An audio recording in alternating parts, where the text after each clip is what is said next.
하나님 말씀은 요한복음 6장 35절에서 45절입니다.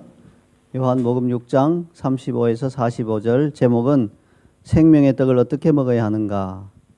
How to eat the bread of life. 이렇게 되겠습니다. 우리 함께 한 절씩 교독하신 다음에 그 다음에 제 말씀을 듣도록 하겠습니다. 35절을 제가 먼저 좀 읽겠습니다. 예수께서 이르시되 나는 생명의 떡이니 내게 오는 자는 결코 줄이지 아니할 터이요 나를 믿는 자는 영원히 목마르지 아니하리라. 그러나 내가 너에게 이르기를 너희는 나를 보고도 믿지 아니하는도다 하였느니라. 아버지께서 내게 주시는 자는 다 내게로 올 것이요 내게 오는 자는 내가 결코 내쫓지 아니하리라. 내가 하늘에서 내려온 것은 내 뜻을 행하려 함이 아니요 나를 보내신 이의 뜻을 행하려 함이니라. 나를 보내신 이의 뜻은 내게 주신 자 중에 내가 하나도 잃어버리지 아니하고 마지막 날에 다시 살리는 이것이니라. 내 아버지의 뜻은 아들을 보고 믿는 자마다 영생을 얻는 이것이니 마지막 날에 내가 이를 다시 살리리라 하시니라. 자기가 하늘에서 내려온 떡이라 하심으로 유대인들이 예수에 대하여 수군거려 이르되 이는 요셉의 아들 예수가 아니냐. 그 부모를 우리가 아는데 자기가 지금 어찌하여 하늘에서 내려왔다 하느냐. 예수께서 대답하여 이르시되 너희는 서로 수군거리지 말라. 나를 보내신 아버지께서 이끌지 아니하시면 아무도 내게 올 수 없으니 오는 그를 내가 마지막 날에 다시 살리리라.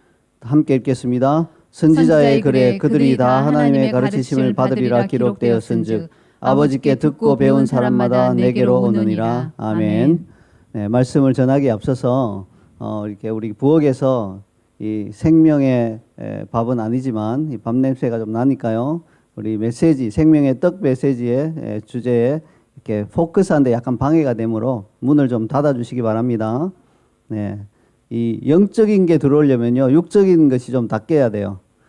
우리가 막 맛있는 음식 냄새가 여기 막 가득하면 그 자체는 좋은 거죠. 그러나 그 냄새에 정신이 팔려서 영적인 그 양식을 먹는데 방해가 되면 우리는 아쉽지만 육적인 것을 좀 닫아야 돼요. 이게 원리가 그렇습니다, 여러분. 그래서 육적인 게 다 나쁘다 이런 말을 하려고 하는 게 아니에요.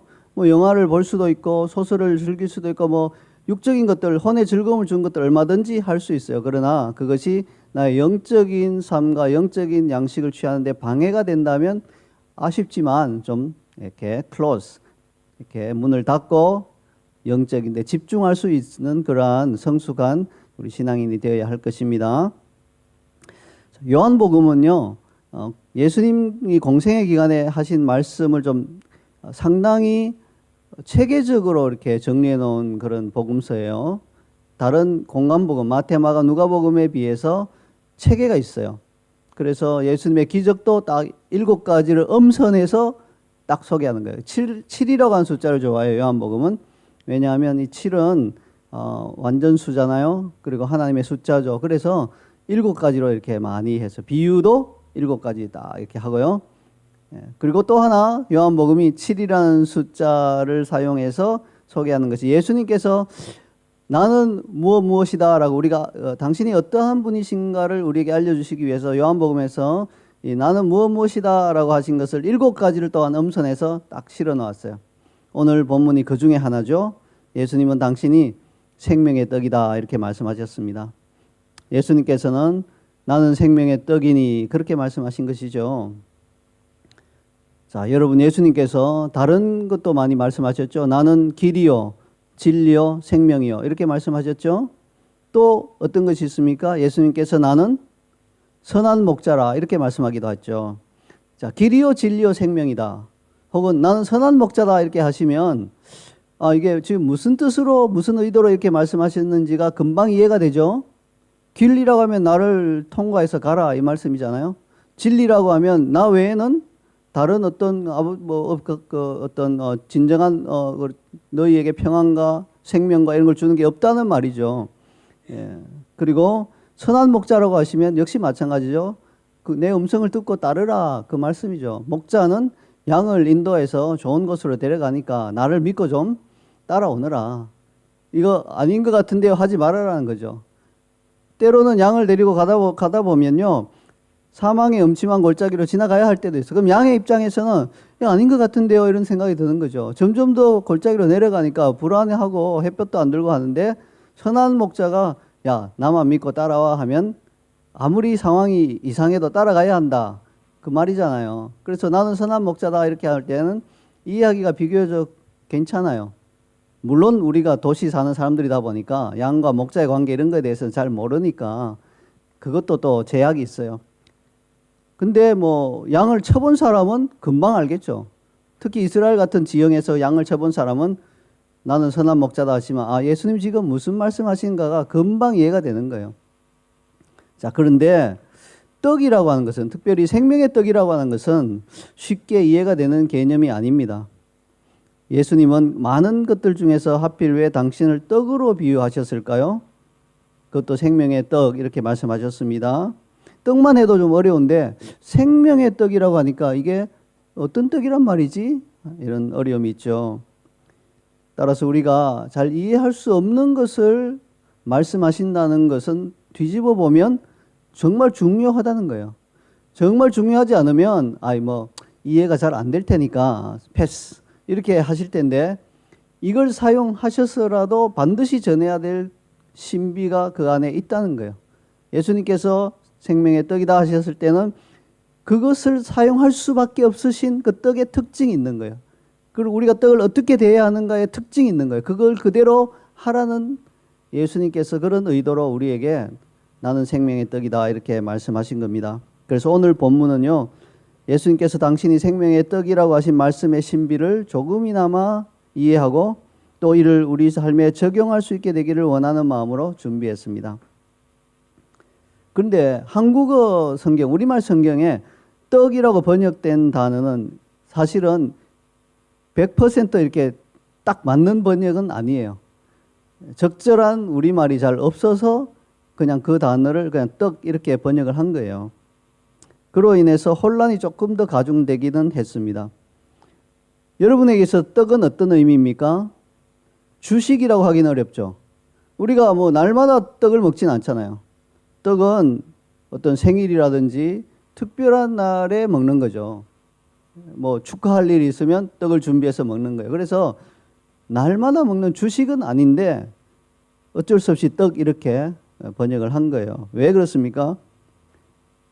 주식으로 하는 개념이라면 나는 생명의 쌀이요 이렇게 해야 되잖아요. 이상하죠. 쌀은 그냥 아직 요리가 안 된 거잖아요. 그러면 안 되겠다. 그러면 나는 생명의 밥이요. 그것도 좀 이상한 거예요. 특별히 오늘날은 또 밥도 많이 안 먹잖아요. 요즘 뭐 한국에서 쌀 소비량이 해마다 줄어든대요. 그래서 나중에는 이게 쌀이 막 남아 돌아서 지금 골치가 아프대요.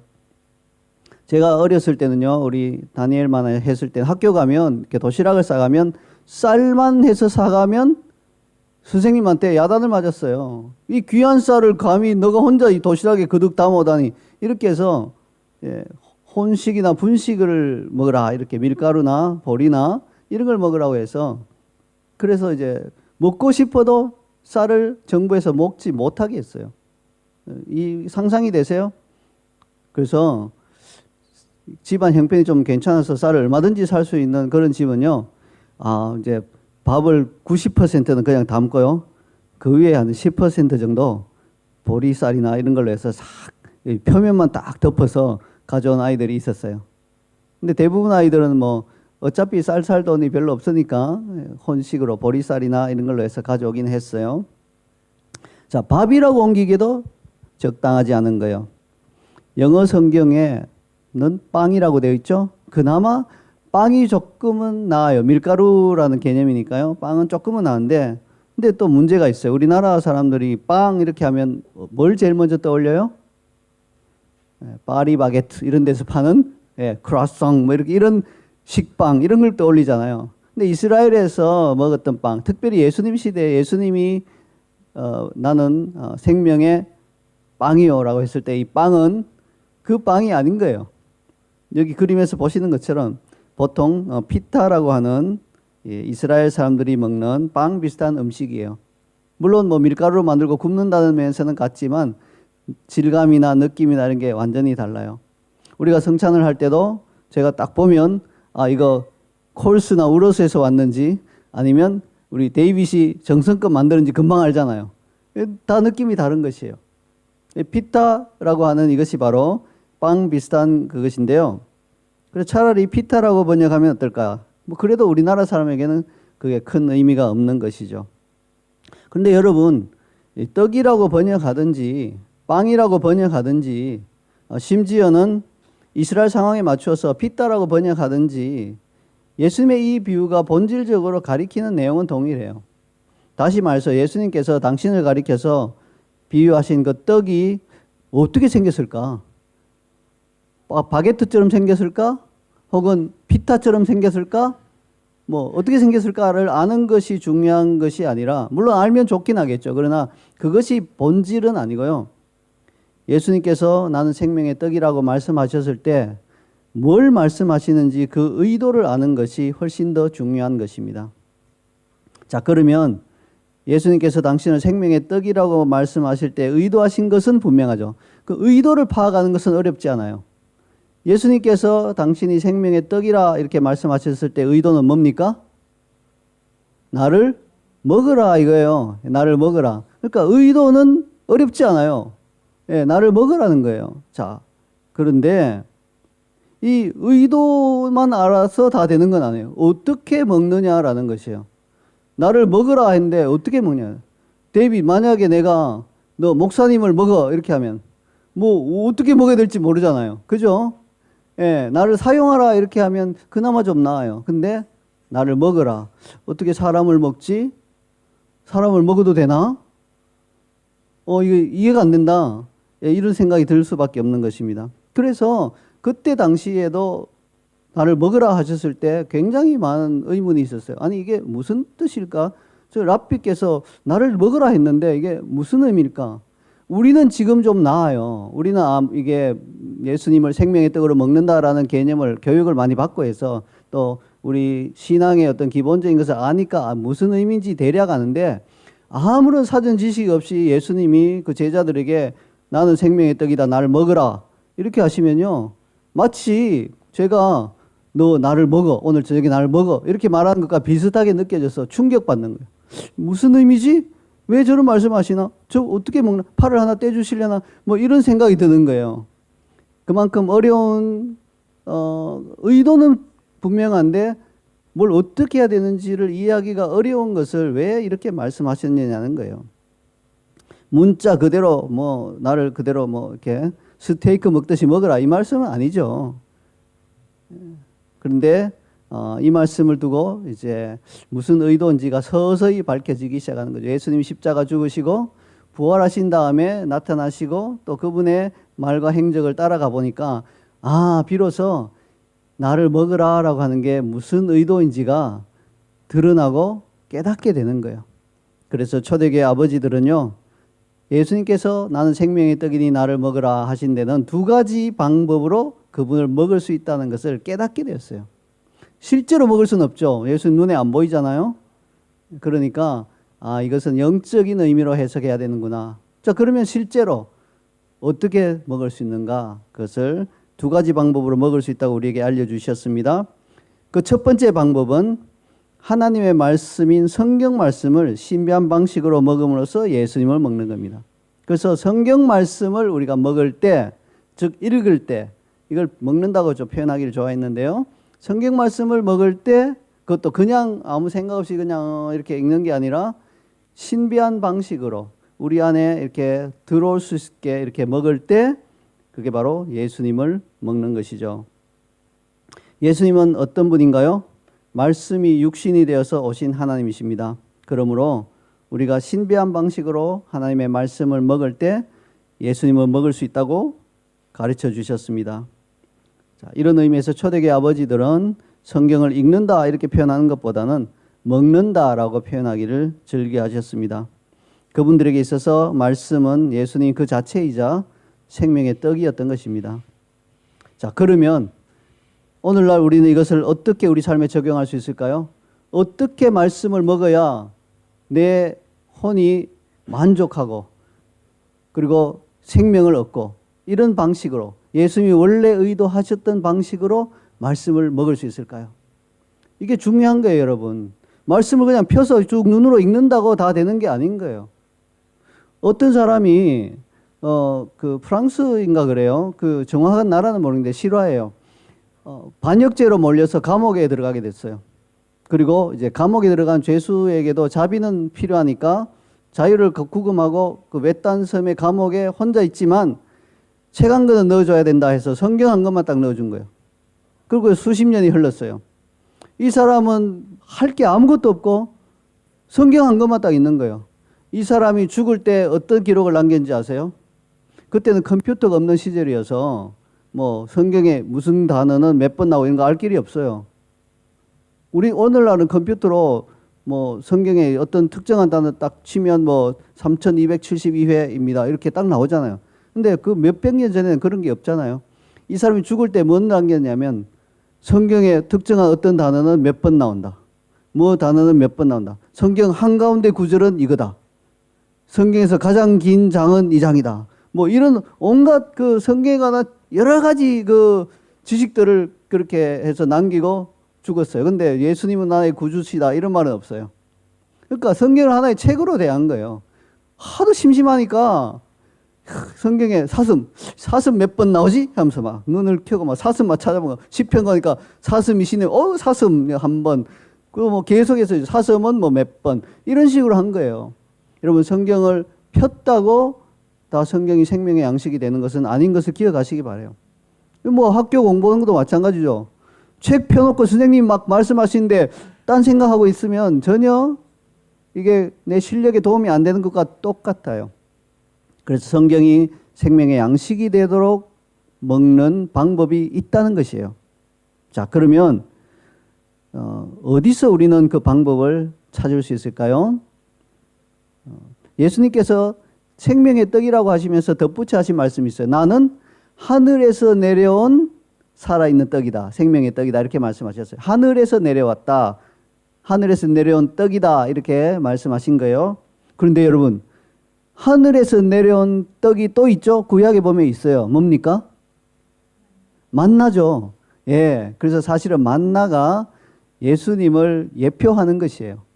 하늘에서 내려온 떡이잖아요. 이스라엘 백성, 그분의 백성이 만나를 먹고 생존했잖아요. 그런 것처럼 하늘에서 내려온 떡에 구약 시대에 예표한 거예요. 물리적인 떡이지만 만나가 100% 물리적인 떡이라고 막 말할 수는 없어요. 왜냐하면 하늘에서 내려왔기 때문에 물리적인 특성은 있었지만 일반적인 떡과 다른 여러 가지 특성도 보였기 때문에 이것은 예표적인 예수님을 상징하는 것이라는 거예요. 이스라엘 백성이 광야에서 만나를 먹었는데요. 만나를 어떤 식으로 먹었는지를 잘 살펴보면 우리 역시 하늘에서 내려온 떡이신 예수님을 어떻게 먹어야 하는지를 알 수 있습니다. 자, 우선 출애굽한 이스라엘 백성은 매일 아침마다 만나를 거두어 먹었습니다. 출애굽기 16장 4절 상반절을 함께 읽겠습니다. 그때 여호와께서 모세에게 이르시되 보라 내가 너희를 위하여 하늘에서 양식을 비같이 내리리니 백성이 나가서 일용할 것을 날마다 거둘 것이니라. 네, 하나님이 직접 내려주시는 거예요. 마찬가지로 예수님도 하나님이 직접 보내주셔서 오셨죠. 우리의 양식, 충분한 양식, 비같이 내린다는 것은 충분하게 주신다는 거예요. 예수님의 몸은 이 온 세상 사람들이 다 먹고도 남을 만큼 충분하게 주어진 것입니다. 그래서 백성이 나가서 나가는 수고는 해야 돼요. 아유, 하나님 기왕 주실 거 우리 텐트 안에 좀 떨어지게 해주세요. 이게 아닌 거예요. 나가는 수고, 그게 믿음이에요. 나가는 수고는 해야 돼요. 나가서 근데 일용할 것, 매일매일 나가서 그날 딱 먹을 것을 거두어 드리라. 그렇게 하나님 명령하신 거죠. 만약에 누가 귀찮다고 아유 오늘 몸이 찌부둥한데 귀찮은데 오늘 하루 만나를 좀 거두러 가지 않아야 되겠다 하고 안 나가면 어떻게 될까요? 굶는 거예요. 없어요. 해가 뜨는 순간 싹 사라져 버려요. 이게 이제 신비한 음식의 예표죠. 아니 그냥 음식이면 그냥 떡이면 해가 떠도 있어야 되는데 만나는 해 뜨는 순간 이슬이 사라지듯이 사라져 버려요. 그 뭐지? 이게 그냥 해 뜨면 사라지는 거라면 뭔가 좀 액체인가? 그것도 아닌 거예요. 분명히 고체예요. 해 뜨기 전에는. 거둘 때는 그냥 고체예요. 그냥 요리해 먹을 수 있는 거예요. 이게 신비한 하나의 그런 부분이죠. 광야에는요, 다른 먹을 게 하나도 없어요. 그러니까 만나 외에는 먹을 게 없어요. 그러니까 그날 안 거두러 나가면 굶는 거예요. 아, 전날 먹다가 남긴 거 좀 찾아 먹으면 될까? 우리 그렇게 많이 하잖아요. 밥하기 귀찮으면 냉장고 뒤져서 저 먹다가 넣어둔 거 이제 꺼내 먹으면 되지 않을까. 하나님은 인간의 이런 마음을 아시고요. 싹 그 예방책을 미리 주셨어요. 뭐 어떻게 됩니까? 만나가 해가 떨어지고 하루가 딱 지나면 그 다음날 보면 막 벌레가 가득한 거예요. 와우, 뭐 그래서 절대 먹지 못한 상황으로 변해버리는 거예요. 이상하죠? 하루 만에 예외 없이 모든 만나에 다 벌레가 생겨버린다는 것은 참 이상한 일입니다. 오늘날 우리가 남긴 음식이 하루 만에 다 상한다면 상당히 불편하겠죠. 하나님 왜 이렇게 하셨을까? 좀 남겨두시고 좀 그 다음날도 먹고 다음날도 먹고 하게 하면 좋은데 안식일 외에는 안 되는 거예요. 허락이 안 되는 겁니다. 그럼 뭘 상징하죠? 매일 걷어 나가서 매일 먹어라. 신선하게 좀 신선한 거 좀 먹으면 좋지. 왜 그렇게 귀찮게 생각하느냐. 예, 두지 말아라. 두면 벌레 생겨서 못 먹는다. 그건 거예요. 자, 우리가요. 전에 내가 성경 많이 읽었어. 이걸로 살 수 없다는 거예요. 내가 전에 성경 20독 했어. 근데 지금은 1년 내내 한 줄도 잘 안 봐. 이렇게 살 수는 없다는 거예요. 매일매일 정량만큼 그렇게 먹으라는 것입니다. 따라서 우리는 매일 말씀을 먹음으로써 예수님을 먹어야 합니다. 만약 어느 하루 성경 말씀을 먹지 않고 지나간다면 그날 하루는 영적으로 굶은 거예요. 배가 고프겠죠. 육적인 금식, 육적으로 굶는 것은 영을 건강하게 하는 좋은 습관이에요. 아까 말씀드렸죠? 내가 좋아하는 거 안 먹고 참아. 그러면요, 몸은 힘들고 괴롭지만 영은 막 기뻐하는 거예요. 왜냐하면 그 육적인 방해가 딱 끊어지니까 비로소 영적인데 더 집중할 수 있게 되니까 영은 더 좋아하는 거예요.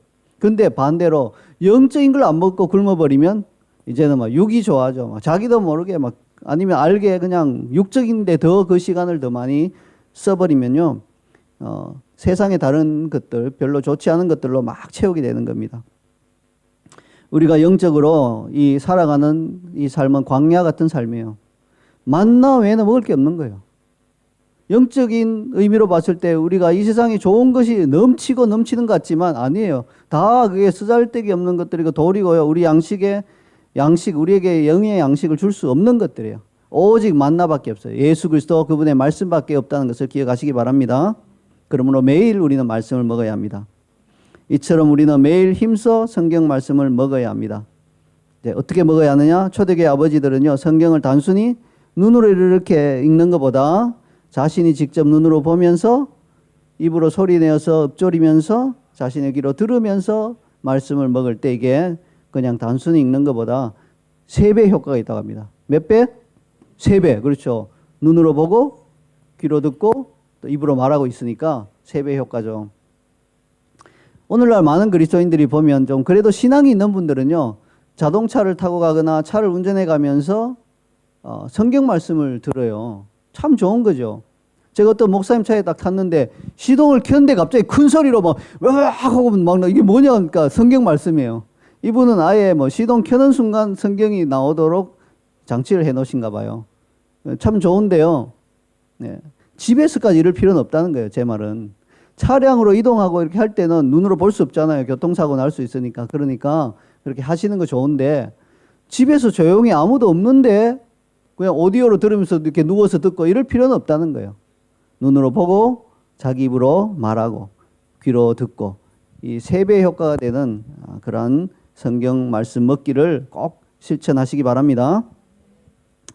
매일의 성경 읽기와 더불어서 초대교회 아버지들은요, 신비한 방식으로 매일 성경을 먹었습니다.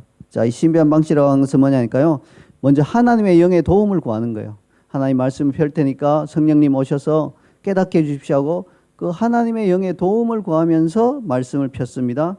그다음에 그분들은요, 주로 서서 예배하는 자세로 성경을 읽었어요. 말씀을 그리스도를 대하듯이 대하는 거예요. 주님이 내 앞에 서 계신데 삐딱하게 누워서 막 이렇게 주님과 대화하지 않잖아요. 그렇죠? 말씀은 일종의 대화거든요. 말씀이 나에게 말씀하시고 내가 또 그 들은 말씀을 가지고 또 기도로 또 대화하는 거니까 일종의 대화예요. 그래서 쭉 말씀하시고 30분 말씀하시고 나도 30분 대화하고 이게 이제 좋죠. 그런데 초대교회 아버지는 거기서 더 나아가서 한 구절을 읽고 말씀하시면 거기에 대해서 나도 대화하고 이런 식으로 많이 한 거예요. 그게 굉장히 깊은 영적 차원이죠. 누워서 하기는 그렇잖아요. 특히 어르신이 계실 때 우리가 누워서 대화하면 어떻게 될까요? 예. 고향에 가면 할아버지, 할머니 계시죠? 이렇게 서서 이야기 계신데 그 누워서 할머니하고 막 말해봐요. 뭐라 그러실까요? 버릇없다 그러죠. 우리가 공경하는 자세가 나오려면요. 아무래도 이제 서는 게 좋겠죠. 서서 그분들은 예수님 대하듯이 말씀을 대한 거예요. 그리고 말씀을 읽다가 감동이 되는 부분 혹은 우리에게 은혜를 베풀어 주시는 부분 정말 이 놀라운 사랑에 감격해서 이분을 경배하고 싶다면 엎드려서 경배를 한 거예요.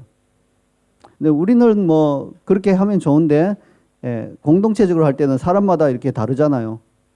이 사람은 여기서 감동받고 저 사람은 또 저기서 감동받고 그러니까 통일해서 한 장이 끝날 때 이제 같이 경배하고 이런 식으로 좀 이렇게 바뀌어서 오늘날에는 하고 있어요.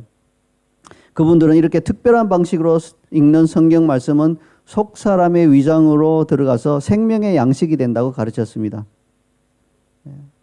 느긋하게 꼭 꼼꼼하게 먹는 거죠. 우리 조상들도 음식을 급하게 먹으면 체한다고 그렇게 가르쳤죠. 천천히 꼭꼭 씹어 먹으면 몸에 이롭다고 하셨습니다. 동일한 음식도 먹는 방식에 따라서 분명히 효과가 달라질 수 있어요. 막 급하게 막 먹어버리면 체하는데 꼭꼭 씹어서 먹으면 침하고 섞여서 아주 소화도 잘 되고 좋은 것입니다. 성경 말씀도 마찬가지예요. 막 하루에 매일 뭐 좀 읽어라 했다고 막 급하게 막 읽는데 막 그 급급해서 오늘 여기서 3장을 읽어야 되지. 빨리 좀 읽자. 이렇게 해서 탁 덮고 빨리 가버리고 그러면 안 읽는 것보다 낫지만 큰 효과가 없다는 거예요. 예수님을 대하듯이 성령님의 도움을 구하면서 공경하는 자세로 읽다가 또 경배도 하고 이렇게 하면 속 사람 깊이 들어온다는 겁니다. 이러한 방식으로 말씀을 읽기를 바랍니다. 이상으로 매일 만나를 거두어 먹는 것의 중요성을 살펴보았습니다. 자, 여기에 더하여서 출애굽한 이스라엘 백성은 매일 각 사람에게 필요한 정량인 한 오멜씩 만나를 거두어 먹었습니다. 출애굽기 16장 16절에서 18절까지 말씀을 함께 읽겠습니다. 여호와께서 이같이 명령하시기를 너희 각 사람은 먹을 만큼만 이것을 거둘지니 곧 너희 사람 수요대로 한 사람에 한 오멜씩 거두되 각 사람이 그의 장막에 있는 자들 위하여 거둘지니라 하셨느니라. 이스라엘 자손이 그같이 하였더니 그 거둔 것이 많기도 하고 적기도 하나 오멜로 되어 본즉 많이 거둔 자도 남음이 없고 적게 거둔 자도 부족함이 없이 각 사람은 먹을 만큼 거두었더라. 아멘. 네, 하나님께서 만나의 그 수량이 부족해서 야, 너 더 가져가면 안 돼. 이렇게 하셨을까요? 그건 이 세상의 방식이죠. 이 세상에는 사람 수만큼 음식 준비하잖아요. 그래서 어떤 분이 막 2그릇 떠가려고 하면 잠깐 기다리세요. 한 그릇 가져가시고 다 드시고 혹시 남으면 다시 오셔서 드세요. 이렇게 양을 조절해야 되잖아요. 하나님께서 만나의 양이 좀 하늘 창고에서 이렇게 딱 정해져 있기 때문에 한 오멜씩만 가져가, 더 가져가지 마 이렇게 하신 것은 아니에요. 만나는 무한합니다. 예수님의 몸이 무한하게 늘어나는 것처럼 만나도 무한하게 공급할 수 있어요. 이스라엘 백성이 60만이 아니라 600만, 6천만이었어도 만나는 충분히 내릴 수 있는데 왜 그러면 한 오멜씩만 가져가라 하셨냐니까 영적인 탐욕이나 이런 거를 무리하지 말라는 거예요. 딱 정량만큼 먹을 만큼만 가져가라 하시는 거예요. 이게 이제 오병이어 기적 사건 때도 마찬가지예요. 먹을 만큼 배부르게 먹고 남은 것은 버리지 말고 이렇게 하나님은 질서 있게 하시는 거예요. 그래서 너무 많이 가져가지 말라는 것입니다. 근데 신기하죠. 사람마다 거두는 속도가 다를 거 아니에요. 다니엘이 거두는 속도랑 우리 김성국 집사님이 거두는 속도가 다르겠죠. 양도 다르겠죠. 다니엘 열심히 막 다니엘이 잘 거둘 것 같아요. 보니까. 예, 그때 보니까 돌밭에 가서 돌 좋은 거 잘 찾더라고요. 예, 우리 여기 애들은 너무 활발해서 비유를 할 수가 없네요. 예, 막 잘 안 움직이기 싫어하고 뭐 이런 애들, 조그만 애가 아장아장하는 애가 거두는 거랑 빠른 청년이 거두는 거 분명히 양이 다를 거 아니에요. 달라야 되겠죠. 그런데요, 딱 가져와서 오멜로 딱 대어 보니까 애가 거둔 것도 한 오멜, 청년이 그렇게 열심히 막 거둬서 이만큼 가져온 것도 한 오멜. 신기한 일이죠. 다들 고개를 갸웃갸웃 어떻게 이렇게 그렇지? 분명히 적은 것 같은데 보니까 한 오멜이야. 그것도 한 오멜이야.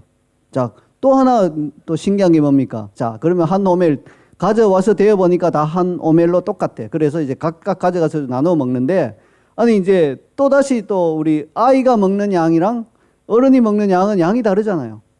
어떤 어른은 짜장면 꼬배기 먹고도 양이 안 찬 것 같아 하는 분이 있고, 애들은 반 그릇만 먹어도 양이 또 이거 안 되네. 너희들은 한 그릇 먹어야 되지. 네. 그 다르단 말이에요. 그런데 분명히 한 오멜씩 먹었는데 아이도 만족한다 하고 남은 거 없고 어른도 이거 만족스럽네 하고 남은 게 없는 거예요.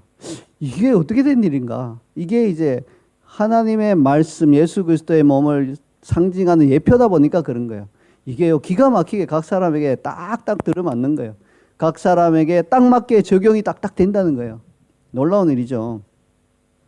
그래서 이것은요 광야 40년 동안 의복과 신발이 헤어지지 아니한 것과 비견할 수 있는 하나님의 신비한 역사라고 할 수 있습니다. 이 부분 사람들이 잘 몰라요. 광야에서 신발이 안 떨어졌대, 옷이 안 낡았대, 놀라운 일이야. 이거는 이제 기적으로 다 알고 있는데 글쎄 걷어온 걸 많이 걷어와도 적게 걷어와도 딱 대보니까 한 오멜이야. 그리고 그 한 오멜을 막 남녀노소 위장이 다 다른 사람이 먹었는데 또 다 만족하고 남은 게 없더래. 이것도 이제 기적인 것이죠. 하나님의 신비한 역사인 것입니다. 자, 이상의 기사를 종합해 보면 우리가 깨달을 수 있는 사실은 각 사람이 하나님의 말씀을 매일 먹되 충분히 정량만큼 먹어야 한다는 거예요. 영적 위장이 작은 사람은요 너무 무리하지 말고 자신의 정량만큼만 먹으면 됩니다. 근데 5년, 10년이 지나도 나의 정량은 하루 한 장이야. 이건 좀 곤란하겠죠. 차츰 늘려나가야 하겠죠. 또 반면에 영적 위장이 좀 큰 사람은 너무 작은 분량의 말씀 먹고 거기에 만족해버리면요 영적으로 허기가 지고 우리말 속담으로 간에 기별도 안 가는 거예요. 간에 기별이 안 간다는 말은 무슨 말이죠? 우리 조상들은 참 지혜로운 것 같아요. 위장에 기별이 안 간다 뭐 이렇게 해야 될 텐데 위장은 아무리 작은 걸 먹어도 약간 기별이 가요. 물 한 모금 마셔도 기별이 가요 위장에는. 근데 간에 기별이 가려면 위장에서 약간 소화가 돼서 영양분이 간으로 가는 거예요. 근데 너무 양이 작으면 소화돼서 영양분이 너무 보잘것없어서 간으로 가는 길에 그냥 그 영양분이 그냥 사라지고 스르륵 없어지는 거예요. 그래서 간에 기별도 안 간다 이렇게 표현했던 것 같아요. 뭐 정확하게 밝혀진 과학적 사실은 아닌데 과학적인 어떤 원리로 소화의 원리로 봤을 때 간에 기별도 안 가는 거예요. 서양에서는 이것을요 좀 다르게 표현했어요. 너무 많이 먹을 수 있는 사람이 너무 조금 먹는 걸 두고 서양에서는 코끼리한테 비스킷 하나 던져준다 이렇게 표현했어요. 여러분 코끼리 보신 적 있죠? 여기 시드니주 가면 코끼리 2마리 있어요. 굉장히 커요. 보니까 엄청 뭐 그림에서 보는 것과 달리 굉장히 큰 코끼리예요. 근데 비스킷 하나 딱 던져주면 먹고 만족해야 할까요? 만족할 수 없죠. 코끼리는요 매일 엄청난 양을 먹어야 돼요. 자, 그런 것처럼 영적인 위장이 큰 사람은 너무 적은 분량의 말씀 먹고 나는 다 해서 오늘 뭐 먹을 거 다 쟤 보니까 쟤는 뭐 몇 장 읽네 나도 몇 장 읽으면 돼 이렇게 하지 말라는 것입니다. 각 사람은 자신의 영적 위장의 분량에 맞춰서 매일 말씀을 정량만큼 먹어야 하는 것을 기억하시기 바랍니다. 자, 그런가 하면 이제 어떤 방식으로 먹었냐를 보겠습니다. 출애굽한 이스라엘 백성이 만나를 요리해 먹는 방식 역시 다양했어요. 그냥 그 자리에서 생으로 먹지 않았다는 거예요. 요리를 해서 먹었다는 거예요. 출애굽기 16장 23절과 민수기 11장 8절을 연달아서 함께 읽어보겠습니다. 시작. 모세가 그들에게 이르되 여호와께서 이같이 말씀하셨느니라. 내일은 휴일이니 여호와께 거룩한 안식일이라. 너희가 구울 것은 굽고 삶을 것은 삶고 그 나머지는 다 너희를 위하여 아침까지 간수하라. 백성이 두루 다니며 그것을 거두어 맷돌에 갈기도 하며 절구에 찢기도 하고 가마에 삶기도 하여 과자를 만들었으니 그 맛이 기름 섞은 과자 맛 같았더라. 아멘. 출애굽기와 민수기 이 두 본문에 나오는 것만 해도 이스라엘 백성은 만나를 구워 먹기도 하고 삶아 먹기도 했죠. 생으로 먹기도 했을 거예요. 또 맷돌에 갈기도 하고 절구에 찢기도 하고 가마에 삶기도 해서 과자를 만들어서 먹었습니다. 과자라는 형태로 만들어 먹었다는 거죠. 뭐 죽으로 만들어 먹을 수도 있을 거예요. 스프로 만들어 먹었을 수도 있을 거예요. 바짝 구워서 이렇게 크런치하게 먹었을 수도 있었을 거예요. 그 밖에 말씀에 기록되지 않은 다른 특이한 방식으로 요리해 먹은 사람도 틀림없이 있었을 것입니다. 당연한 거죠. 오늘날도 우리는 소고기나 돼지고기, 닭고기를 다양한 방식으로 요리해 먹지 않습니까? 민족마다, 문화마다 그 똑같은 닭, 똑같은 돼지, 똑같은 소인데 어떻게 그렇게 다양하게 이렇게 요리해 먹는지 굉장히 제가 여러 나라를 많이 다녀본 입장에서는 감탄할 때가 많았어요. 이것은 오늘날 우리가 생명의 만나인 하나님의 말씀을 어떤 방식으로 먹어야 할 것인지를 가르쳐 줍니다. 한마디로 다양한 방식으로 먹어야 한다는 거예요. 그렇다면 우리는 어떻게 하나님의 말씀을 다양한 방식으로 먹을 수 있을까요? 몇 가지 가장 기본적인 예를 들어보겠습니다. 자, 여러분 요리에 있어서 가장 기본이 되는 건 뭡니까? 요리는 굽는 것, 그 다음에 삶는 것. 이게 두 가지가 기본이죠. 굽거나 삶아서 먹습니다. 말씀을 읽는 방식에 있어서 기본이 되는 것들이 있어요. 요리가 막 화려한 기교로 이렇게 하는 것도 좋지만 사실은 기본이 가장 중요하죠. 기본이 되는 것들에 충실할 때 가장 좋은 효과를 낼 수 있는 것입니다. 제가 지금까지 먹어본 닭고기 요리 중에 아직도 기억에 남는 게 있어요. 사역자 아프리카의 남아프리카 공화국에 갔을 때인데요. 열악하죠. 모든 것이 열악한 지역인데 현지 사역을 하러 갔는데 현지 사역자가 닭을 이렇게 삶아서 대접해 주셨는데 너무 맛있는 거예요. 뭐 별거 없어요. 그냥 닭 삶은 거예요. 백숙 비슷한 건데 그렇게 맛있어요. 그래서 너무 놀라서 함께 간 우리 선교사님도 너무 맛있다고 하면서 어떤 비법으로 요리했는지 물어보니까 이렇게 대답하셨어요. 별다른 비법이 없습니다. 그냥 닭을 들통에 넣고 삶았어요. 원래 요리사들은 비법을 안 가르쳐 주려고 저렇게 그냥 겸손을 하게 표현하시나 이런 생각을 했는데 별로 비법은 없는 것 같아요. 보니까. 왜 그랬을까? 제가 그때 너무 배가 고팠기 때문이었을까요? 아니면 남아공의 닭이 완전히 자연에서 키운 토종 닭이었기 때문에 그랬을까요? 아니면 정말 그 현지인이 불 조절을 다 환상적으로 잘해서 맛있게 만들었을까요? 아직도 모르겠어요. 어쨌거나 하나님의 말씀을 먹는 가장 기본적인 방식은요. 우리가 흔히 하듯이 그냥 아까 말씀드린 대로 서서 경배하듯이 쭉 읽어가는 거예요. 쭉 읽어가면서 어떤 내용인가, 이것이 나에게 지금 무슨 말씀하시는가 이렇게 생각하면서 나의 일상생활과 연결할 수 있는 부분들을 찾아보는 거예요. 그리고 적용하는 거예요. 이게 이제 가장 기본적인 거죠. 근데 마음을 쏟아서 꾸준히 이걸 하다 보면요. 제가 남아공에서 먹은 닭백숙처럼 기본에 충실한 그런 음식이 낼 수 있는 맛을 느낄 수 있을 겁니다. 하나님의 말씀을 먹는 또 다른 기본적인 방식은 묵상입니다. 초대교회 묵상은 우리가 흔히 생각하는 그런 묵상과는 달라요. 오늘날 묵상이라고 하면요. 한 구절을 딱 읽고는 그 구절을 내가 막 이렇게 분석하면서 이게 무슨 뜻이지 하고 분석하고 이렇게 막 큐티 같은 방식이죠. 의미를 생각하고 이런 것인데 그렇지 않습니다. 초대교회 방식의 묵상은요. 그냥 다소 빠른 속도로 말씀을 중얼중얼 하면서 읊조리는 것이에요. 보통 4번씩 이렇게 반복하는 거예요. 소가 4번 이렇게 위를 4번 거치면서 소화하듯이 그렇게 하는 거예요.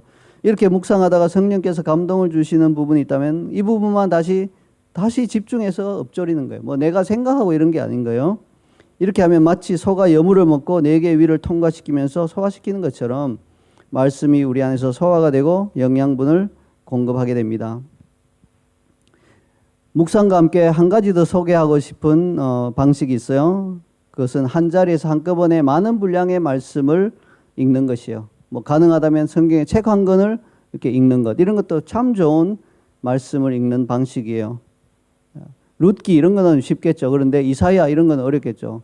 근데 여러분 이 안에는 굉장히 놀라운 효과가 있어요. 많이 한꺼번에 읽는 것. 제가 이사야를 가장 은혜롭게 읽었던 때 중에 하나가 미국에서 국내선 비행기를 타고 4시간 정도 걸리는데 가면서 딱 이륙하면서부터 이사야를 읽기 시작해서 착륙할 때쯤 돼서 다 한 번에 쫙 비행기 안에서 읽었는데요. 정말 은혜가 됐어요. 정말 감동 가운데 읽었어요. 이렇게 한꺼번에 읽는 것은요.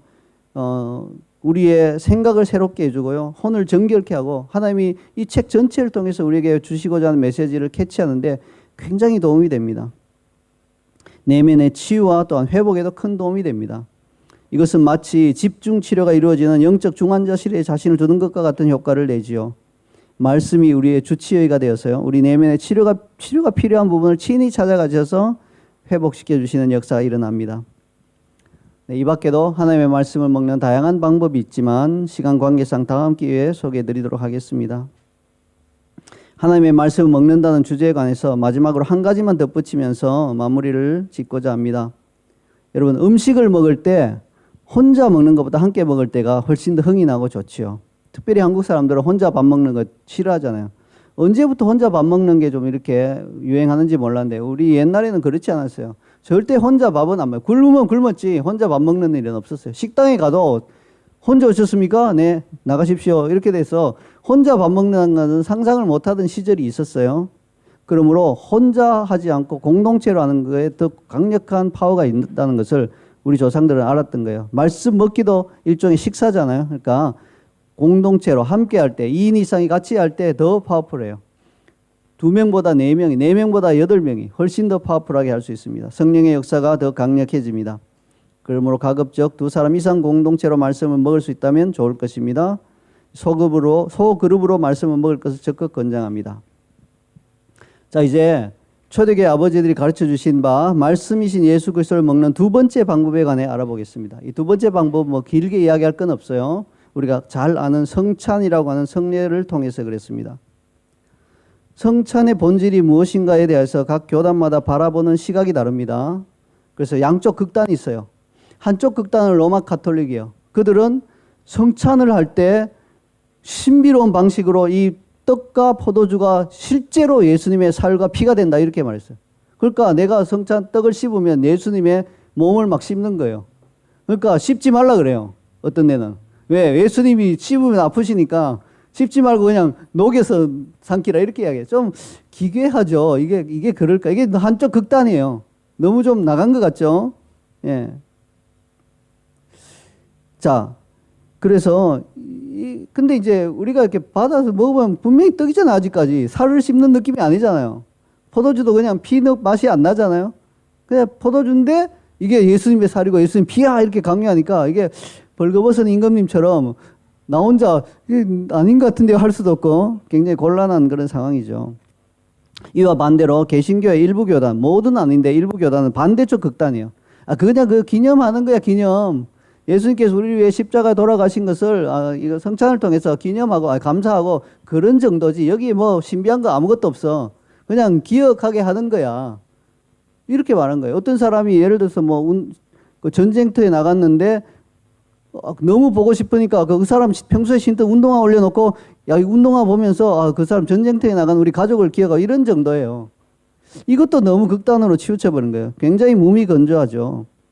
성찬을 이렇게 단순히 상징설이라고 하는데요. 그냥 기념하는 상징이야 라고 대하면 이 성찬이 신자들에게 가져다주는 신비로운 그런 은혜의 역사가 역사하기 어렵습니다. 하나님의 은혜의 역사는요. 믿고 기대하고 끌어당기고 바랄 때 오는 거지 그냥 상징이요 이런 사람한테 갑자기 그래도 은혜 받아 이러지 않으시는 거예요. 그러니까 은혜 받기가 생명을 실제로 이렇게 생명의 흐름이 성찬을 통해서 흘러 들어오기가 불가능하다는 거예요. 어렵습니다. 제게 아직도 큰 충격으로 기억되는 한 장면이 있어요. 제가 고등학교 다닐 때 성찬을 이렇게 하게 되는데 이제 좀 이쪽 극단의 교회예요. 기독교 장로회라서 그래요. 옆에 있는 집사님이 갑자기 목마른데 잘 된대 이러면서 이러면서 내려놓더라고요. 그래서 이게 뭐지 이건 아닌 것 같다. 태도가 너무 불량하고 굉장히 고등학교 때 충격받았던 기억이 아직도 있어요. 예, 이분에게 있어서 이건요 좀 갈증을 해소시켜주는 음료수에 불과하죠. 양이 좀 작네. 도수가 좀 약하네. 뭐 이런 정도예요. 이거는 아니다 싶어요. 여기에 어떻게 그 생명이 흘러 들어오겠습니까?